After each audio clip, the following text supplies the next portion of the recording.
엄마, 자리 없어요. 단 5글자. 평생 아들 하나 키우며 살아온 68세 할머니의 심장에 칼을 꽂은 말입니다. 손자 돌잔치에 친할머니 자리가 없다고요? 호텔 콘셉트 망친다고요? 새벽같이 일어나 밥 메고 밤늦게까지 바느질해서 번 돈으로 학비 대주고 겨울 내내 내복도 안 입고 참으며 서울 대학 보낸 그 아들의 며느리가 이렇게 말했습니다. 여러분, 이건 만들어낸 이야기가 아닙니다. 지금 이 순간에도 대한민국 어딘가에서 일어나고 있는 진짜 이야기입니다. 오늘 당신이 들으실 이야기는 어쩌면 우리 모두의 이야기일 수도 있고 내일 당신에게 일어날 수도 있는 이야기입니다. 마음 단단히 먹고 끝까지 들어주십시오. 여러분 구독, 좋아요 부탁드리며 이야기 시작합니다. 경기도 작은 시골 마을 68세 이영순 할머니는 아침 일찍 일어나 마당을 쓸고 있었습니다. 쓸다 말고 문득 멈춰서서 주머니에서 낡은 휴대폰을 꺼냈습니다. 화면에는 손자 사진이 배경화면으로 떠 있었습니다. 우리 손주, 벌써 돌이 다 됐네. 혼잣말을 하며 미소 짓다가 영수는 갤러리를 열어 손자 사진들을 하나하나 넘겨봤습니다. 100일 사진, 첫 이유식 먹는 사진, 뒤집기 성공한 날 영상, 전부 며느리가 보내준 것들이었습니다. 초대장은 언제쯤 올까? 지난주부터 매일 우체통을 확인했지만 아무것도 오지 않았습니다. 그날 오후 3시 휴대폰이 울렸습니다. 며느리였습니다. 영수는 기대에 찬 목소리로 전화를 받았습니다. 응, 며느리. 잘 지내니? 네, 어머니. 연락드릴 게 있어서요. 그래. 돌잔치 이야기지? 할멈이 뭐 준비할 거 있나? 전화기 너머로 잠깐 침묵이 흘렀습니다. 며느리의 목소리가 달라졌습니다. 차갑고 사무적이었습니다. 어머니, 돌잔치는 강남 호텔에서 하는데요. 자리가 협소해서요. 그래. 그럼 할멈은 몇 시에 가면 되니? 어머니. 또 침묵. 영순의 심장이 빠르게 뛰기 시작했습니다.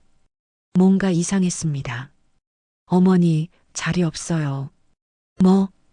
호텔 콘셉트가 모던하고 세련된 분위기거든요. 어머니 오시면 좀 그래요. 영수는 숨이 막혔습니다.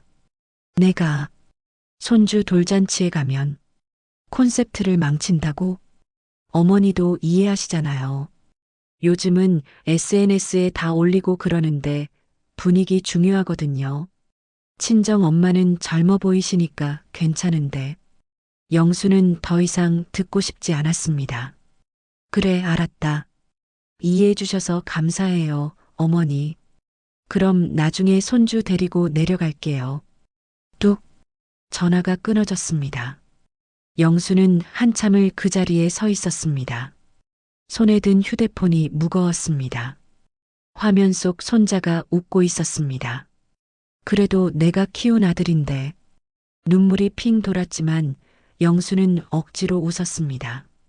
내가 뭘 바랐나? 나이 들면 다 이런 거지. 그녀는 마당 한구석에 주저앉았습니다. 평생 허리 굽혀 일한 그 마당.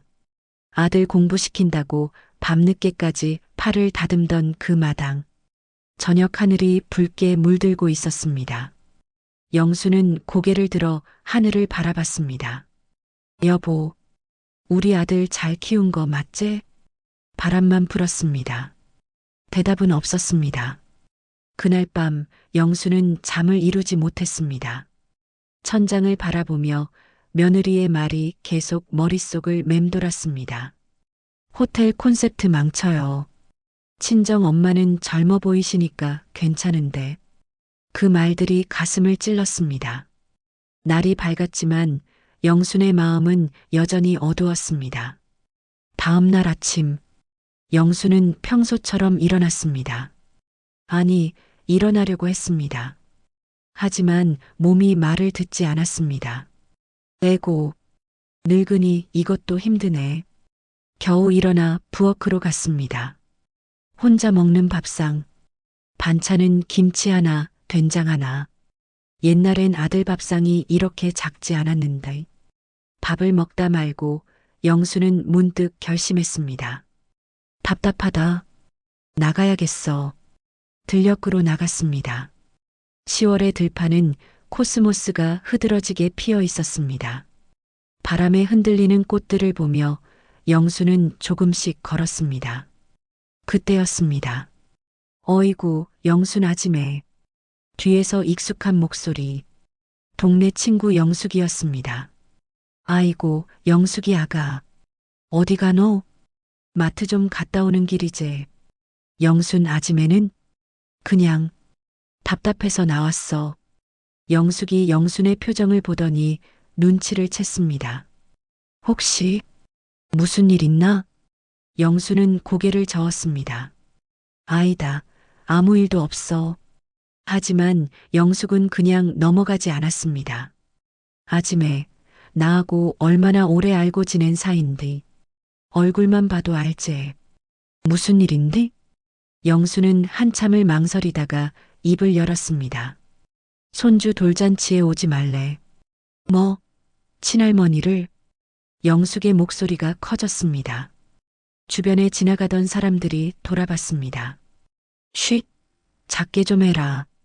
창피하제. 아니, 이게 작게 할 일이가.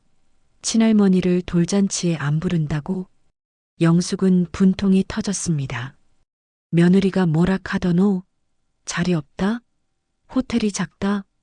호텔 콘셉트 망친다 카더라. 콘셉트? 콘셉트가 뭔디? 먹는 기가?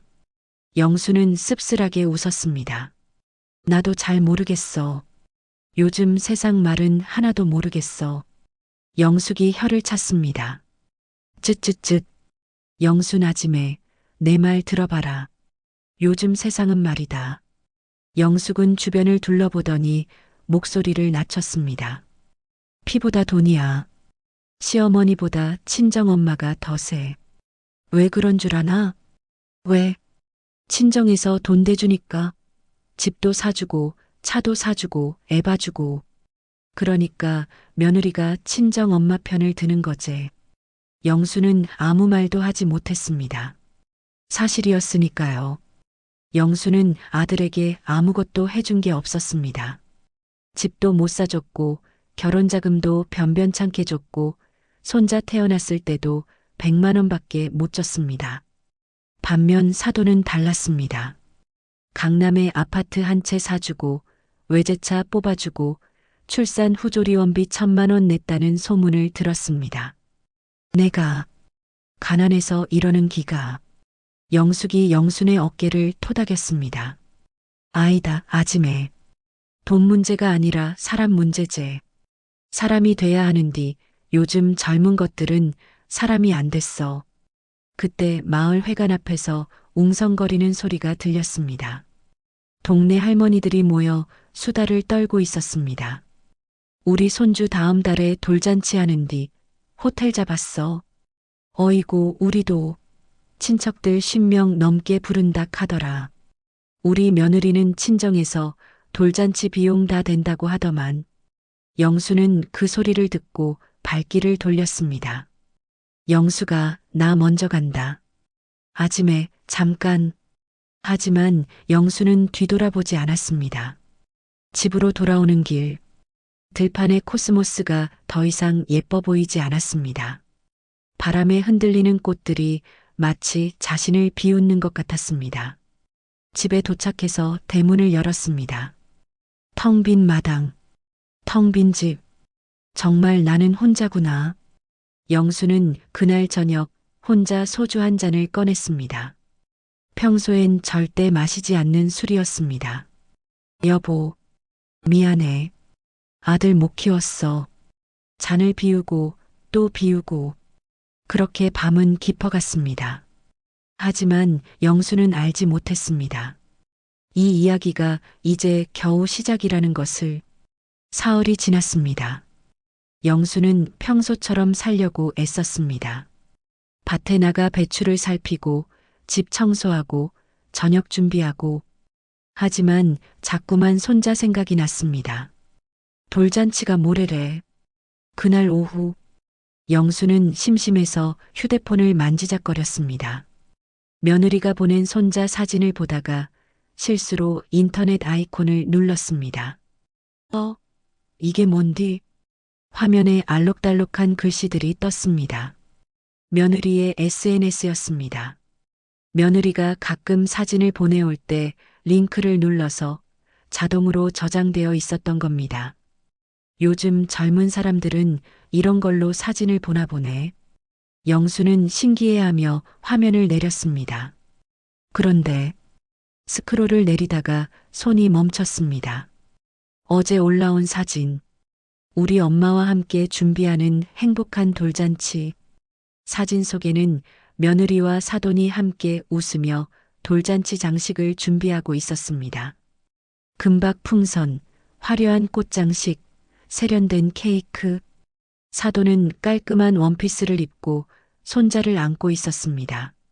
엄마 덕분에 준비가 너무 잘 되고 있어요. 역시 센스 최고. 댓글에는 하트가 수백 개 달려 있었습니다. 영수는 화면을 멍하니 바라봤습니다. 다음 사진. 시어머니는 오시기 힘드시대서 친정 엄마가 다 도와주시기로. 감사합니다. 영순의 손이 떨렸습니다. 오시기 힘들다고? 거짓말이었습니다. 며느리는 사람들에게 마치 영순이 스스로 안 가기로 한 것처럼 말하고 있었습니다. 영수는 휴대폰을 꽉 쥐었습니다. 가슴이 답답했습니다. 숨이 막혔습니다. 이렇게까지 해야 하나? 더 내렸습니다. 그랬더니 또 다른 사진. 사돈과 며느리가 백화점에서 손자 옷을 고르는 사진. 우리 아들 돌잔치 의상 쇼핑. 엄마 취향 최고. 마지막 사진. 호텔 연회장 예약 확인서. 드디어 디데이. 우리 아들 첫 돌잔치. 하객 명단이 보였습니다. 신부 측 가족 25명. 신랑 측 가족 5명. 영수는 그 숫자를 보고 알았습니다. 신랑 측 5명. 아들, 며느리, 손자, 그리고 아들의 회사 동료 2명. 거기에 시어머니는 없었습니다. 영수는 휴대폰을 천천히 내려놓았습니다. 한참을 가만히 앉아 있었습니다. 저녁 햇살이 창문으로 들어왔습니다. 먼지가 햇살에 반짝였습니다. 그때 영수는 깨달았습니다. 아, 나는 먼지구나. 있어도 없어도 상관없는 존재. 오히려 있으면 방해되는 존재. 눈물이 나려고 했습니다. 하지만 영수는 눈물을 꾹 참았습니다. 대신 천천히 일어났습니다. 그리고 안방으로 걸어갔습니다. 오래된 장롱을 열었습니다. 제일 안쪽 서랍. 거기에는 돌아가신 남편 제사 때 입던 옥색 한복이 고이 접혀 있었습니다. 영수는 그 한복을 꺼내 펼쳤습니다. 여보, 내가 한번 가봐야겠어. 한복에서 오래된 나프탈렌 냄새가 났습니다.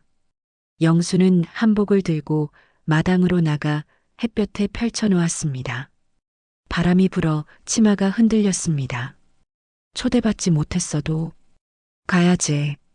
영순의 목소리는 떨리지 않았습니다. 그게 할멈의 돌이니까. 저녁이 되자 영수는 한복을 다시 걷어들였습니다. 그리고 조심스럽게 다렸습니다. 구겨진 곳이 없도록. 주름 하나 없이.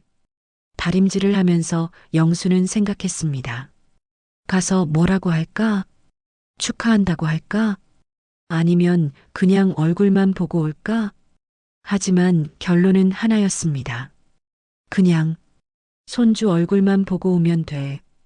다림질을 마친 영수는 한복을 옷걸이에 걸어두었습니다. 그리고 마당으로 나갔습니다.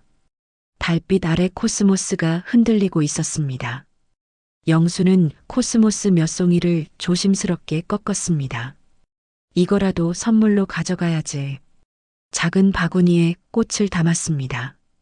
별은 총총히 빛나고 있었습니다. 영수는 하늘을 올려다봤습니다. 여보, 내일 다녀올게. 손주 보고 올게. 바람이 불었습니다. 마치 대답하는 것처럼 그날 밤 영수는 잠을 설쳤습니다. 하지만 두렵지 않았습니다. 이제 결심했으니까요. 할머니로서 마지막 품격을 지키기로. 돌잔치 당일 아침 새벽 5시 영수는 잠에서 깼습니다. 아니, 거의 잠을 못 잤습니다. 일어나야지. 몸이 뻐근했지만 벌떡 일어났습니다. 먼저 씻었습니다. 평소보다 더 깨끗하게 얼굴을 닦고 로션을 바르고 하얀 머리를 빗었습니다. 거울을 보니 주름진 얼굴이 보였습니다. 늙었네. 정말 늙었어. 하지만 영수는 고개를 저었습니다. 아니다. 오늘만큼은 당당해야 해. 옷장에서 한복을 꺼냈습니다. 옥색 저고리, 다홍치마. 15년 전 남편 칠순 잔치 때 맞춘 한복이었습니다. 조심스럽게 저고리를 입었습니다. 손이 떨렸습니다. 진정해, 이영순. 진정해. 치마를 입고 고름을 맸습니다. 거울 앞에 섰습니다. 한복을 입으니 뭔가 달라 보였습니다. 그래, 나도 사람이지. 머리를 곱게 빗어 넘겼습니다. 화장은 하지 않았습니다. 대신 입술에만 살짝 색조를 발랐습니다. 마지막으로 어제 준비해둔 코스모스 바구니를 들었습니다. 시골 들꽃이지만 정성스럽게 묶었습니다. 자, 이제 가볼까? 시계를 봤습니다. 오전 7시, 돌잔치는 오후 1시였습니다. 하지만 서울까지 가려면 일찍 출발해야 했습니다. 영수는 마을 버스 정류장으로 걸어갔습니다. 한복 입은 할머니를 보고 사람들이 쳐다봤습니다. 어이구, 영순 아지매. 어디 가시노? 잔치 있나? 영수는 그냥 웃었습니다. 응, 손주 돌잔치. 어이구, 축하해라. 손주 돌잔치면 큰일인디. 사람들은 모두 축하해줬습니다. 아무도 영순이가 초대받지 못했다는 걸 몰랐습니다. 버스에 올랐습니다. 창밖으로 시골 풍경이 지나갔습니다. 영수는 창밖을 보며 생각했습니다. 아들이 나를 보면 뭐라고 할까? 며느리는 또 뭐라고 할까? 손주는 날 알아볼까? 생각이 꼬리를 물었습니다. 터미널에 도착했습니다. 서울행 시외버스를 탔습니다. 2시간 반이 걸렸습니다. 버스 안에서 영수는 가만히 앉아 있었습니다. 옆자리 젊은 여자가 물었습니다. 어머니, 어디 가세요? 손주 돌잔치요. 어머, 축하드려요. 기분 좋으시겠어요. 영수는 웃었습니다. 고맙습니다. 하지만 속으로는 복잡했습니다. 기분이 좋은가? 아니지. 그냥 가야 할 것 같아서 가는 거지. 서울에 도착했습니다. 높은 빌딩들이 하늘을 찔렀습니다. 사람들이 바쁘게 오갔습니다. 영수는 며느리가 보낸 주소를 꺼냈습니다. SNS에 올라온 사진을 캡처해서 저장해뒀습니다. 강남 그랜드 호텔 3층 크리스탈홀. 지하철을 탔습니다. 환승을 2번 했습니다. 길을 몰라 헤맸지만 사람들에게 물어물어 찾아갔습니다. 드디어 호텔 앞에 도착했습니다. 오후 12시 40분. 영수는 호텔 입구를 올려다봤습니다. 유리로 된 거대한 건물. 회전문이 빙글빙글 돌아갔습니다. 여기가 손주 돌잔치 하는 데구나. 심호흡을 했습니다. 1번, 2번, 3번. 좋아. 들어가자. 영수는 회전문에 들어섰습니다. 처음 타보는 회전문이라 어색했지만 천천히 걸었습니다. 로비에 들어섰습니다. 화려한 샹들리에가 천장에 매달려 있었습니다. 대리석 바닥이 반짝였습니다. 정장 입은 사람들이 분주히 오갔습니다. 영수는 그 화려함에 압도되었습니다. 아, 여기는 내가 올 곳이 아니구나. 잠깐 망설였습니다. 하지만 이미 여기까지 왔습니다. 아니다. 온 김에 손주 얼굴이라도 봐야지. 3층으로 올라가는 엘리베이터를 탔습니다. 거울에 비친 자신의 모습이 보였습니다. 한복 입은 할머니, 손에 든 시골 꽃바구니, 주변 사람들은 모두 세련된 옷을 입고 있었습니다. 내가 이상한가? 엘리베이터가 3층에 멈췄습니다. 문이 열렸습니다. 영수는 한 걸음 내디뎠습니다. 복도 끝에 크리스탈홀이라는 금박 간판이 보였습니다. 입구에는 리셉션 데스크가 있었습니다. 정장 입은 직원이 미소 지으며 물었습니다. 안녕하세요. 어느 분 찾으시나요? 영수는 떨리는 목소리로 대답했습니다. 저, 손주 돌잔치 왔는디요. 아, 성함이 어떻게 되시죠? 이영순입니다. 직원이 명단을 확인했습니다. 한참을 내려보더니 고개를 들었습니다. 죄송하지만 명단에 없으신데요? 그 순간 영순의 심장이 멎는 것 같았습니다. 죄송하지만 명단에 없으신데요? 직원의 말이 귀에 쟁쟁 울렸습니다. 영수는 입술을 떨었습니다. 저기, 손주 돌잔치인디요. 성함을 다시 한번 말씀해 주시겠어요? 이영순입니다. 직원이 다시 명단을 확인했습니다. 천천히, 아주 천천히. 영수는 그 시간이 영원처럼 느껴졌습니다. 정말 죄송합니다만 명단에 없으세요. 혹시 다른 성함으로 등록하셨나요? 영수는 아무 말도 할 수 없었습니다. 목이 막혔습니다. 그때였습니다. 어머니, 뒤에서 들려온 목소리, 며느리였습니다. 화려한 원피스를 입고 하이힐을 신고 완벽하게 화장한 며느리. 영수는 돌아봤습니다. 며느리의 얼굴이 굳었습니다. 놀람, 당황, 그리고 짜증, 그 모든 감정이 한순간에 지나갔습니다. 어머니, 어떻게 오셨어요? 목소리는 낮았지만 날카로웠습니다. 영수는 들고 있던 꽃바구니를 들어보였습니다. 축하해 주러 왔지. 우리 손주 돌잔치인디. 할멈이 어찌 안 오겠노. 며느리는 주변을 둘러봤습니다. 다행히 하객들은 아직 많이 오지 않았습니다. 하지만 몇몇 사람들이 쳐다보기 시작했습니다. 며느리는 영순의 팔을 잡았습니다. 어머니, 잠깐만 이쪽으로 오세요. 복도 구석으로 끌고 갔습니다. 영수는 비틀거리며 따라갔습니다. 사람들 눈에 띄지 않는 곳. 며느리가 영순을 마주봤습니다. 어머니, 전화로 말씀드렸잖아요. 자리 없다고. 그래도 손주인디. 얼굴이라도 보고. 안 된다니까요. 며느리의 목소리가 커졌다가 다시 낮아졌습니다. 오늘 얼마나 중요한 날인지 아세요? 남편 회사 임원들 다 오고 제 친구들 다 오는데 며느리는 영순을 위아래로 훑어봤습니다. 한복, 시골 꽃바구니, 그리고 주름진 얼굴. 어머니가 오시면 분위기 이상해져요. 영수는 그 눈빛을 읽을 수 있었습니다.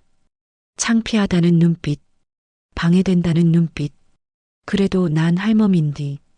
할머니시니까 더 이해해 주셔야죠. 요즘은 이런 거 다 SNS에 올라가요. 사진 찍히면 곤란해요. 사진에 내가 찍히면 안 된다는 기가? 며느리는 대답하지 않았습니다. 그게 대답이었습니다. 영수는 눈가에 눈물이 맺혔습니다. 하지만 참았습니다. 알았어. 그럼 손주만 잠깐 보고 가면 안 되겠나? 어머니. 그때 멀리서 남자 목소리가 들렸습니다. 여보, 하객들 오기 시작하는데. 영순의 아들이었습니다. 정장을 차려입고 머리를 깔끔하게 넘긴 아들. 아들은 어머니를 보자 멈칫했습니다. 어머니, 영수는 아들을 봤습니다. 자신이 평생 키운 아들. 새벽같이 일어나 밥 해주고 학교 보내고 대학 보내고 취직시킨 그 아들. 아들아. 아들은 고개를 숙였습니다. 어머니와 눈을 마주치지 못했습니다.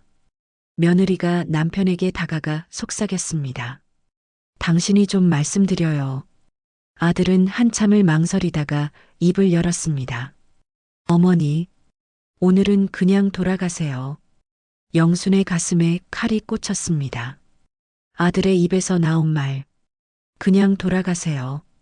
아들아, 내가 뭐 큰 거 바라는 게 아니다. 손주 얼굴만. 어머니. 아들의 목소리가 높아졌다가 다시 낮아졌습니다. 제발, 오늘만큼은 제 부탁 들어주세요. 회사 사람들 다 와요.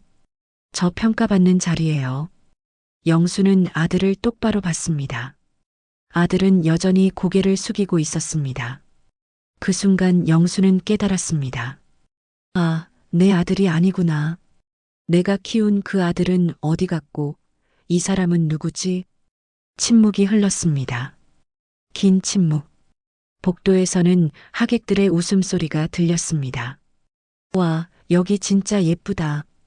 애기 진짜 잘생겼어. 부럽다, 진짜. 영수는 천천히 고개를 끄덕였습니다. 그래, 알았다. 며느리가 안도의 한숨을 쉬었습니다. 영수는 들고 있던 꽃바구니를 내려다봤습니다. 시골에서 가져온 코스모스, 아침 이슬 맞으며 꺾은 꽃들. 이건 손주 선물이다. 받아라. 며느리는 꽃바구니를 받지 않았습니다. 필요 없어요. 호텔에서 다 준비했거든요. 영수는 꽃바구니를 그냥 복도 의자에 놓았습니다. 조용히. 그리고 돌아섰습니다. 아들아, 잘 살아라. 아들은 여전히 고개를 숙이고 있었습니다. 대답도 하지 않았습니다. 영수는 한 걸음씩 걸었습니다. 치맛자락을 곱게 쓸어내리며 등은 곧게 펴고 뒤돌아보지 않고 엘리베이터를 탔습니다. 문이 닫혔습니다. 그제야 영순의 눈에서 눈물이 흘렀습니다. 한 방울, 두 방울, 소리 없이 엘리베이터가 1층에 멈췄습니다. 문이 열렸습니다. 영수는 눈물을 닦았습니다. 로비로 나왔습니다. 화려한 샹들리에는 여전히 빛나고 있었습니다. 대리석 바닥은 여전히 반짝였습니다. 하지만 영순의 눈에는 아무것도 보이지 않았습니다. 한 걸음, 두 걸음, 천천히 회전문을 향해 걸었습니다. 그때 뒤에서 목소리가 들렸습니다. 할머니. 영수는 멈춰 섰습니다. 돌아봤습니다. 호텔 직원이 달려오고 있었습니다.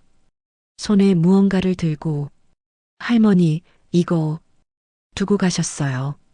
코스모스 꽃바구니였습니다. 영수는 고개를 저었습니다. 아니요. 그건 손주 선물이니까 거기 놔두세요. 하지만 괜찮아요. 고맙습니다. 영수는 다시 돌아섰습니다. 직원은 꽃바구니를 들고 멍하니 서 있었습니다. 회전문을 나섰습니다. 바깥 공기가 차가웠습니다. 10월의 서울. 하늘은 맑았습니다. 사람들은 바쁘게 오갔습니다. 다들 웃고 떠들고 행복해 보였습니다. 영순만 혼자 멈춰 서 있었습니다.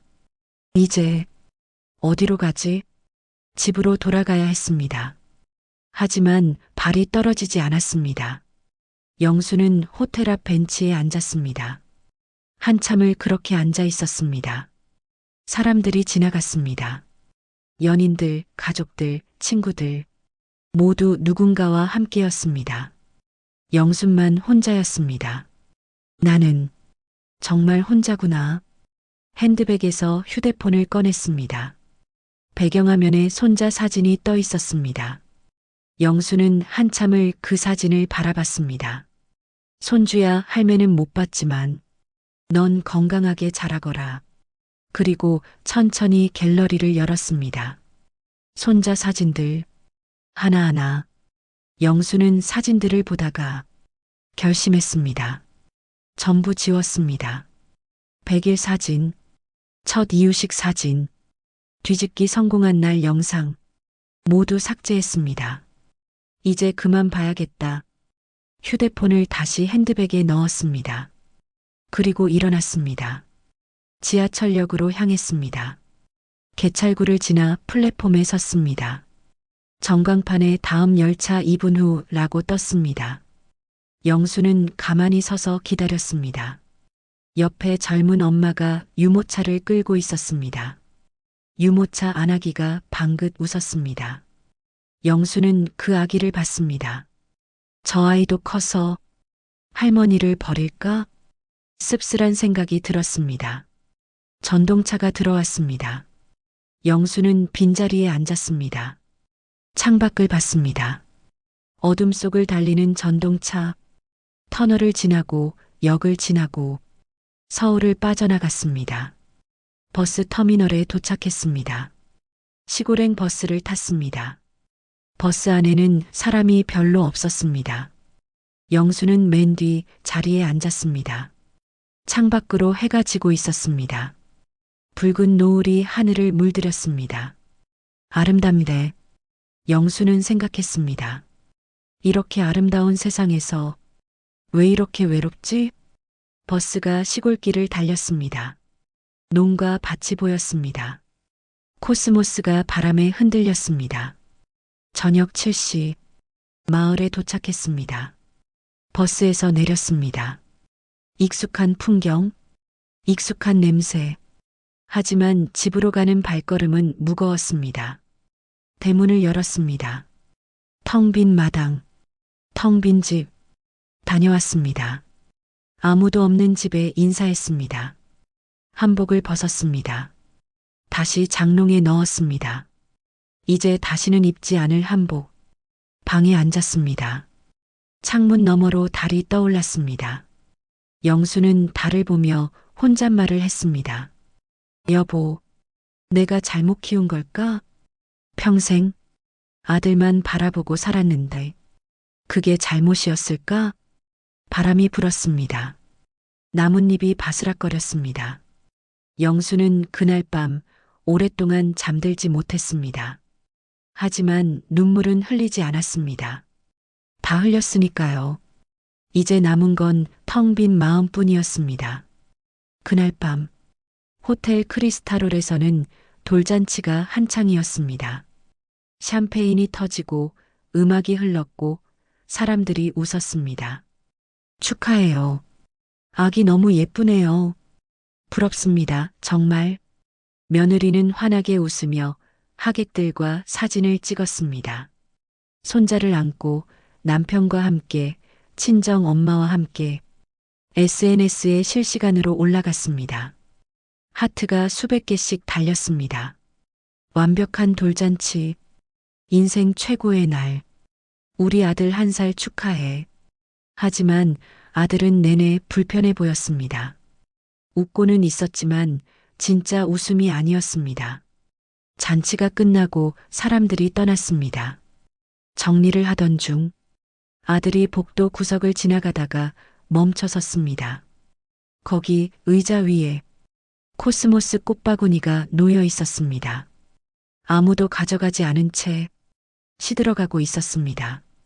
아들은 천천히 다가가 꽃바구니를 들었습니다. 시골 들꽃, 정성스럽게 묶은 리본, 꽃잎이 몇 개 떨어져 있었습니다. 그 순간 아들의 가슴이 무너졌습니다. 어머니, 며느리가 다가왔습니다. 그건 뭐예요? 어머니가 가져오신 거야. 아, 그거요? 버리세요. 호텔에서 꽃 얼마나 예쁘게 해줬는데. 아들은 대답하지 않았습니다. 그저 꽃바구니를 안고 서 있었습니다. 여보, 빨리 가요. 피곤해 죽겠어요. 아들은 꽃바구니를 차에 실었습니다. 집으로 돌아왔습니다. 밤 11시, 며느리와 아이는 자러 갔습니다. 아들은 혼자 거실에 앉아 있었습니다. 손에 든 코스모스 꽃바구니, 한참을 바라봤습니다. 그리고 핸드폰을 꺼냈습니다. 어머니께 전화를 걸었습니다. 따르릉, 따르릉, 따르릉. 받지 않았습니다. 다시 걸었습니다. 따르릉, 따르릉. 여전히 받지 않았습니다. 아들은 문자를 보냈습니다. 어머니, 저예요. 전화 좀 받아주세요. 답장이 없었습니다. 아들은 머리를 감싸쥐었습니다. 내가 뭘 한 거지? 그날 밤 아들은 잠을 이루지 못했습니다. 어머니 생각만 났습니다. 새벽같이 일어나 밥 해주시던 어머니, 학교 갈 때 손 흔들어 주시던 어머니, 대학 합격하던 날 눈물 흘리시던 어머니. 미안해요, 어머니. 정말 미안해요. 하지만 그 말을 전할 수가 없었습니다. 이틀이 지났습니다. 아들은 출근했지만 일이 손에 잡히지 않았습니다. 회사 동료가 물었습니다. 아들 돌잔치 잘했어? 부럽더라. 호텔에서 했다며? 응. 근데 표정이 왜 그래? 뭔 일 있어? 아들은 대답할 수 없었습니다. 점심시간. 아들의 핸드폰이 울렸습니다. 모르는 번호였습니다. 여보세요? 이준호 씨 맞으십니까? 네, 그런데요. 저는 김앤박 법률사무소 변호사 김민수입니다. 변호사요? 어머님 이영순 씨 관련해서 연락드렸습니다. 아들의 심장이 쿵 내려앉았습니다. 어머니가 무슨 일이라도? 아닙니다. 어머님은 건강하십니다. 다만 재산 관련해서 말씀드릴 게 있어서요. 재산이요? 네. 어머님께서 평생 모으신 재산 전부를 기부하기로 결정하셨습니다. 뭐라고요? 경기도시 소재 부동산, 예금, 적금 전부 합쳐 약 3억 원가량 되는데요. 전액 지역 아동센터와 독거노인 복지관에 기부하기로 공증하셨습니다. 아들은 말을 잃었습니다. 그리고 한 가지 더 말씀드릴 게 있습니다. 뭔데요? 어머님께서 유언장도 작성하셨습니다. 아들에게는 한 푼도 남기지 말 것, 그리고 장례식도 치르지 말 것, 조용히 화장해서 남편 곁에 뿌려달라고 하셨습니다. 전화기가 손에서 떨어질 뻔했습니다. 어머니가 그렇게 말씀하셨다고요? 네. 그리고 마지막으로 이 말씀을 전해달라고 하셨습니다. 변호사가 잠시 멈췄다가 말했습니다. 돈이 없어서 창피했다면 이제 부끄러워하지 않아도 된다. 엄마는 세상에 돈을 남긴다. 아들에게는 아무것도 남기지 않겠다. 그게 엄마가 지키는 마지막 자존심이다. 아들은 그 자리에 주저앉았습니다. 어머니, 전화는 끊어졌습니다. 아들은 한참을 그 자리에서 움직이지 못했습니다. 그날 저녁, 아들은 시골로 차를 몰았습니다. 어머니 집 앞에 도착했습니다. 대문을 두드렸습니다. 어머니, 어머니. 안에서 불빛이 보였습니다. 하지만 문은 열리지 않았습니다. 어머니, 제발. 문 좀 열어주세요. 한참 후, 대문이 열렸습니다. 영순이 나왔습니다. 평소처럼 평범한 옷을 입고 있었습니다. 하지만 표정이 달랐습니다. 차분했습니다. 평온했습니다. 왜 왔너? 어머니, 변호사한테 연락 왔어요. 기부한다고요? 그게 무슨... 그래, 기부했다. 영순의 목소리는 담담했습니다. 왜요? 왜 그렇게 하신 거예요? 내 돈인디, 내 맘이제. 하지만 저는 아들이잖아요. 영수는 아들을 똑바로 봤습니다. 아들, 넌 언제 내 아들이었너? 돌잔치에서 날 쫓아낸 그 사람이 내 아들인가? 아들은 아무 말도 할 수 없었습니다. 가거라. 이제 우리는 남이다. 어머니, 돌아가. 영수는 대문을 닫았습니다. 아들은 대문 앞에서 한참을 울었습니다. 하지만 문은 다시 열리지 않았습니다. 그날 밤, 영수는 마당에 앉아 하늘을 올려다봤습니다. 별이 총총히 빛나고 있었습니다. 여보, 잘했지? 바람이 불었습니다. 따뜻한 바람이었습니다. 영수는 미소 지었습니다. 품격은 누가 인정해주는 게 아니었습니다. 스스로 지키는 것이었습니다. 그로부터 1년 후, 영수는 여전히 시골 마을에서 살고 있습니다. 손자 사진은 더 이상 보지 않습니다. 대신 마을 아이들에게 떡을 나눠주고 동네 독거노인들과 차를 마십니다. 영수 나짐에 복 많이 받을 끼다. 아이다. 그냥 내가 할 수 있는 거 하는 기재. 아들은 가끔 찾아옵니다. 하지만 영수는 문을 열어주지 않습니다. 아직은 아닙니다. 어쩌면 영원히 아닐지도 모릅니다. 하지만 괜찮습니다. 영수는 이제 알았으니까요. 사람의 가치는 누군가의 할머니, 누군가의 어머니가 아니라 그 사람 자신에게 있다는 것을. 마당의 코스모스가 바람에 흔들립니다. 영수는 그 꽃을 보며 혼잣말을 합니다. 그래도 내 인생이었어. 품격은 끝까지 지켜졌습니다. 여러분, 오늘 이야기 어떠셨나요? 어쩌면 이건 우리 모두의 이야기일지도 모릅니다. 누군가의 어머니, 누군가의 아들, 그리고 누군가의 딸. 우리는 모두 누군가에게 소중한 사람입니다. 그걸 잊지 말아주세요. 다음에도 좋은 이야기로 찾아뵙겠습니다. 감사합니다.